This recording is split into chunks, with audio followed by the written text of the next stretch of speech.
Welcome to another episode of Talking Tech. Today I'm joined by Mansoor Vali, long-term friend of client server. Welcome, Mansoor. Thank you for joining us.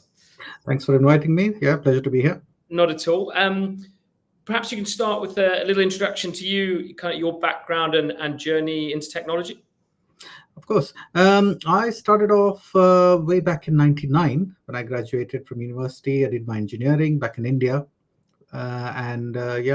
Straight away got into this interesting firm called Ostful Software, which was the only company which was the provider of automated testing solutions at that time, all Mercury Interactive. Back in the day, it was Mercury Interactive, which was selling all these test director, test management tools, WinRunner and LoadRunner, the load testing tools that we still use today. So I was fortunate enough to get into this little company, and then I was exposed very early on into the principles of automation testing in general, because in uni you don't learn quite a lot, especially in those days. Certainly, testing was just brushed over a little bit. So getting exposed to testing and automation specifically, and load testing, all these great fields was quite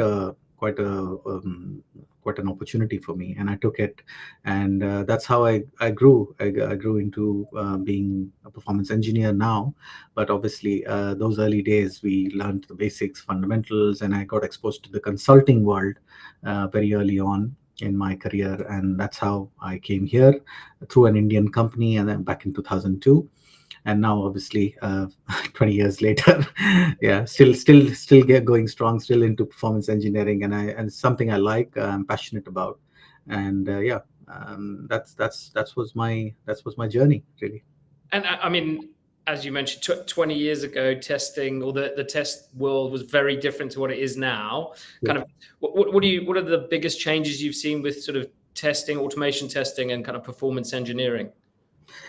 See, obviously, things have evolved a lot. Not just the tools, but the way we approach testing itself. Yeah. I mean, it's a lot more, integrated. Teams are a lot more collaborating, a lot more. Whereas earlier, it was more of an afterthought. Okay, we'll do testing if we have the time, if we have the budget.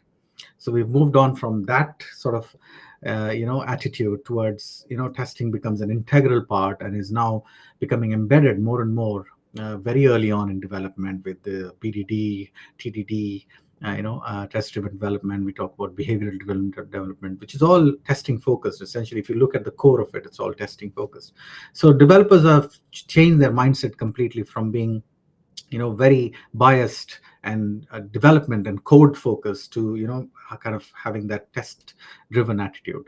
So I think that's a big culture change we've had over the last 20 years, and we continue to do so. I think that's been the major change. And in terms of performance testing, again, it was an afterthought. Let's do some performance testing. Let's tick some boxes at the end, we'll do more of it if we have the budget. To what it's now, it's performance engineering. We talk about not performance testing, but engineering. So basically, building performance into your systems right from the get-go. How do we look at various aspects of performance engineering? How can we look at efficiencies?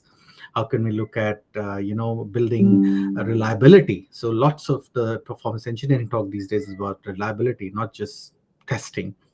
So that's the evolution I've seen.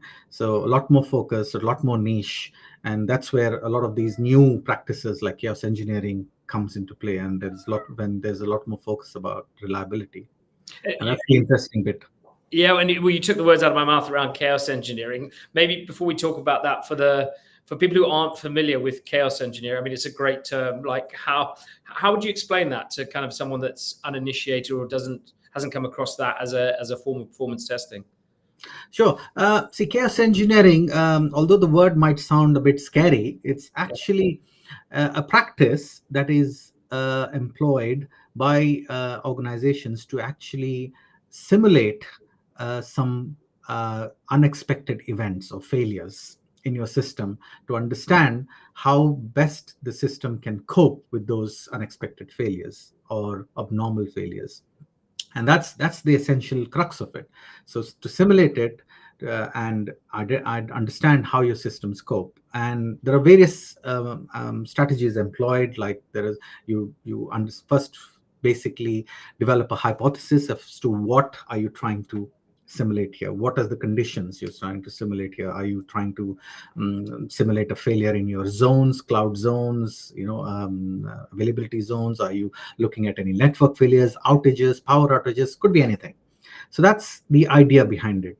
And the idea came about very early on in the late 90s, when Netflix was coming up with their streaming platform. They're building their streaming platform on AWS, and they thought, why don't we? Because again, remember those days, even AWS was going through a lot of. It was evolving. It was Yeah. not a very stable platform at that in those days. So Netflix thought, let's devise some sort of a strategy or to actually test our system on AWS, of course, but under these abnormal conditions or failure conditions, and that's where the whole thing started. Casey Rosenthal and all these clever guys at Netflix came up with this. And they coined the term chaos engineering. They built this tool called Chaos Monkey. It was called in those days. It's essentially monkey would create chaos. So they said, okay, we'll just coin the practice as chaos engineering, and that's how they built their own custom tools. And then they came up with this tool called Chaos Monkey, and then that practice was eventually came into being. Obviously now. There's a lot more sophistication to it. There's a lot more tools around it. I mean, AWS have their own tools called Fault Injection Service. Azure have their own tool set called Chaos Studio. Gremlin is, I know some people might be familiar with. There's all these proprietary tools. So it's evolved a lot over the last 20 years, and I think people are mature organizations especially are using it more and more these days. So it's become a full-fledged practice. And I suppose it's also one of those things you constantly have to keep evolving as well as your systems change, right? Absolutely, absolutely. Because the way, again, with the advent of AI and AI playing such a crucial role Yeah. in performance engineering, I think these tools obviously will evolve, will become more clever. There's a lot of focus now on autonomous resilience. If you look up, so these tools obviously will evolve. There's going to be a lot more autonomy in how these scenarios and hypothesis is created. They are a lot more. There's a lot more focus on incident management, feeding a lot of these scenarios and Yeah. a lot of these, chaos events, if you like. So I think that's where this is headed, and then that's how I think that's the future. That's how this will evolve over time.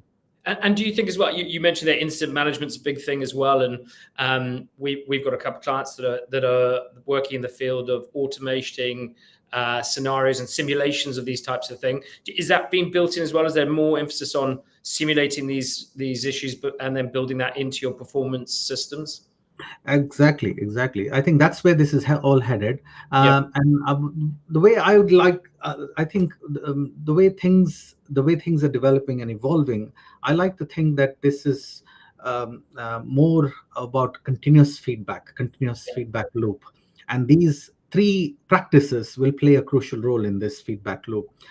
This chaos engineering, there's observability that sits in the middle, where you're continuously monitoring, continuously evaluating your system, have eyes on your system. And then there's at the end you have your incident management, which is actually feeding all this information about what the incidents are, how did we mitigate it, and what measures and controls we have put in place. That again goes back into chaos, and so it becomes a continuous loop, which is what I would like to call as a reliability loop. And that's where closing that loop is what teams are focused on today. And that's where I think the next 5 years, 10 years is going to be. Teams who are going to be mature enough, clever enough, are going to close that loop, and then you're going to have these very efficient, very autonomous systems. You touched on as well. You mentioned obviously with AI being a subject that's more spoken about, more involved. But what kind of impact do you see AI having on chaos engineering or that continuous feedback loop? I think it's only going to grow. I mean, I know many people are skeptical about AI and taking away jobs and so on, but I think in these three practices, I only see AI as being an enabler. I think Yeah. it's going to really help us build better systems, resilient systems, and I think a lot more. There'll be a lot more focus on how we curate data, how we utilize it. There's tons and tons of data out there. It's just we are not utilizing a lot of it. I think that's going to be the focus now. How do we curate this data? How do we use this data effectively? Predictive analysis. There's a lot of focus now in mature organizations, especially in financial organizations, about predictability. How do we predict anomalies? So Mhm. this is where this is headed. All these AI engineering, AI agents in observability. If you see a lot of these observability tools these days, like Dynatrace, for example, or Datadog, all these tools have AI agents built in now, and they are constantly curating these tons and tons of data, and that's what's being fed into how do we create these anomalies, how do we detect first of all, and feed that back into these tests so that our testing is better, is more focused, is more clever. I think that's the focus now, and I think that's only going to mean that we need smarter people who Yeah. understand the principles, and that's I think that's going to be the challenge, and I think that's only going to be a growth area in the next 5-10 years. And going on from that, I think, as you said, there's probably organizations are at different stages of their journey with where they are with AI, where they are with performance engineering, how they, I suppose, integrate it into their workflow and systems. How, if you were an organization looking to try and get to grips with that or get more involved with that, where would you suggest they start? How would you suggest they kind of put that together? I think the first step is to recognize, first of all, these as practices as opposed to afterthoughts, as Yeah. just, okay, we'll do a bit of this, a bit of that.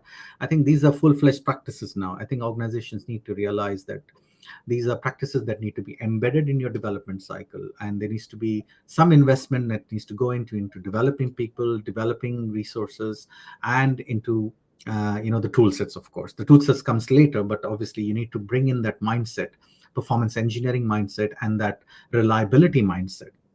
And then that's what's important. That culture shift is what's needed first. Organizations need to realize. I think mature organizations have done that, but organizations which are not mature, who are still kind of reluctant, who are on the edge, needs to realize that this is where this reliability is going to become a bigger focus. It's going to take center stage now, and then that's where we need to invest more. We need to build our teams, have center of excellences, and have community of practices, sharing knowledge, stop working in silos, collaborate more, and then that's going to cut across the whole SDLC's life cycle, right from Yeah. developers. We need to engage developers, ops, incident management. So it's all comes together. I think that's why I mentioned the loop stretches across development, ops, monitoring, incident management, support, everything. I think that's where this is headed. I think organizations need to realize it and start building teams from the ground up, building these center of excellences, training people, educating people about the importance of reliability. And I think in the end, sustainability is going to play a crucial role as well, because Yeah. ultimately what companies are looking for is quicker time to market, better efficiencies, right? So, and performance engineering, all these tools, all these this reliability loop I talked about is going to play a crucial role in getting those sustainability goals, achieving those sustainability goals about greener systems and better efficient systems. I think that's where companies need to realize and start investing in it. I think, as you said, the bit that I always see is mature organizations probably have grasped it and then have a bigger budget and understand what they need to invest in, where I see a lot of startups or small SMEs that kind of haven't really grasped that yet and don't really, maybe they know they need to do it, but it hasn't been embedded in their culture, and as you said, don't have these center of excellences, and I think they're the ones that, as you said, will probably, there's an education process, isn't there, with some of it. Absolutely. Automation and education, these are the two aspects I think which are crucial. There needs to be a lot more focus on automation, and they can start small. They don't have to buy these expensive proprietary tools. They can start small. There's lots of open source stuff out there. There are a lot of clever people out there, and we can start small, embedding small pieces of automation, and start small, build this TDD, BDD practices in your SDLC life cycles. Start thinking differently, start your developers to start thinking differently, and make testing like the core fundamental of your life cycle, and then drive performances. Look at developing some small pieces of performance testing into your code. When you're building very small code pieces of code methods, start thinking about performance. How do we engineer performance, as opposed to let's worry about it at the end. That's where Yeah. that's the biggest mistakes people do. I was going to say, you literally took the word. I was about to say, what are the mistakes? Because I kind of feel that they're always battling that, aren't they? They're trying to get the product to market and trying to do it without possibly thinking or investing early. And I was going to ask you, like, if you're a small organization, how would you start building that into your process at a sort of cost-effective, but also help your business progress that next level?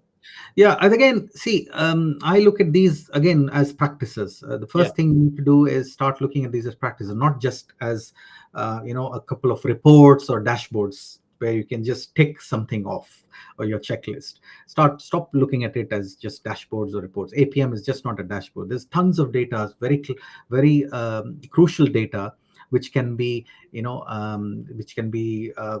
used to actually make some real good insights, that can provide some actionable insights into your system.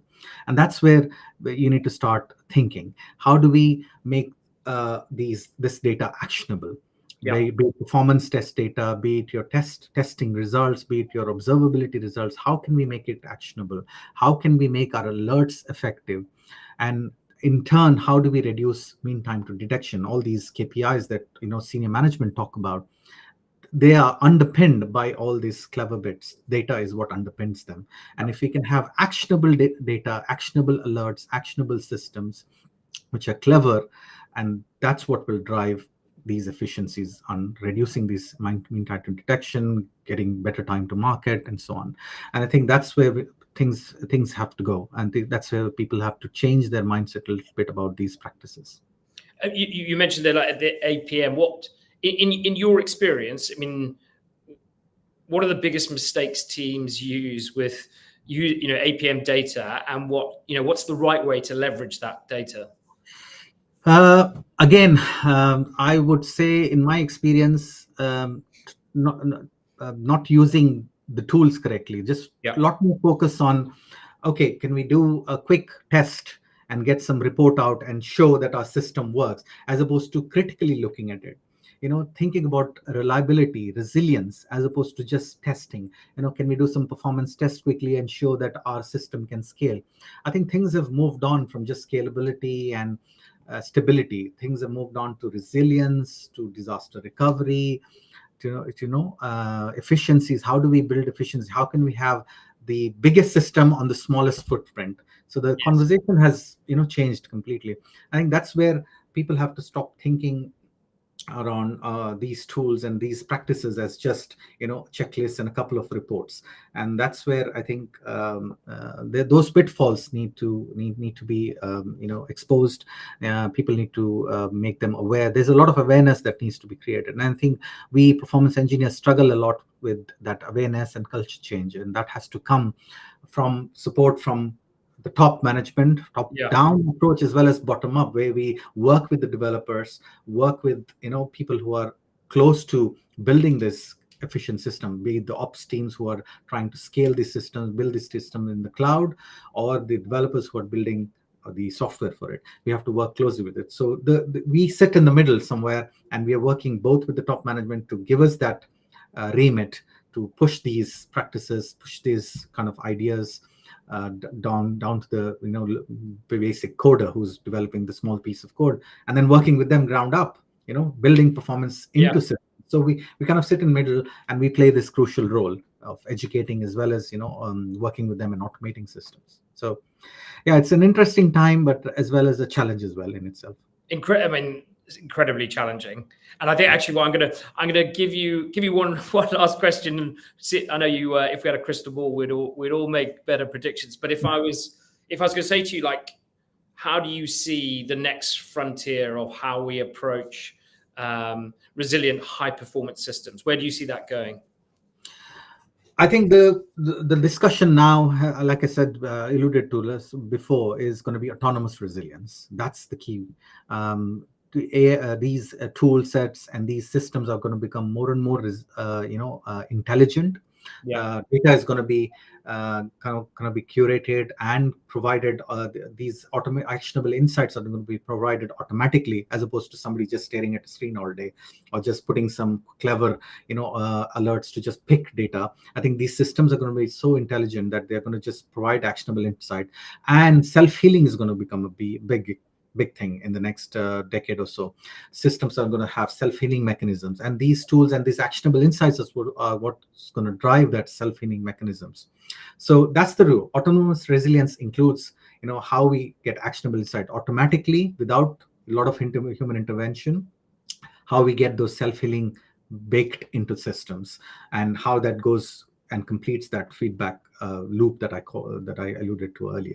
I think that's where the focus is in the next frontier. And I think sustainability is going to also play a big role here. Yeah. How do we build the biggest and the most efficient system on the most smallest sort of footprint? I think you must have heard about DeepSeek.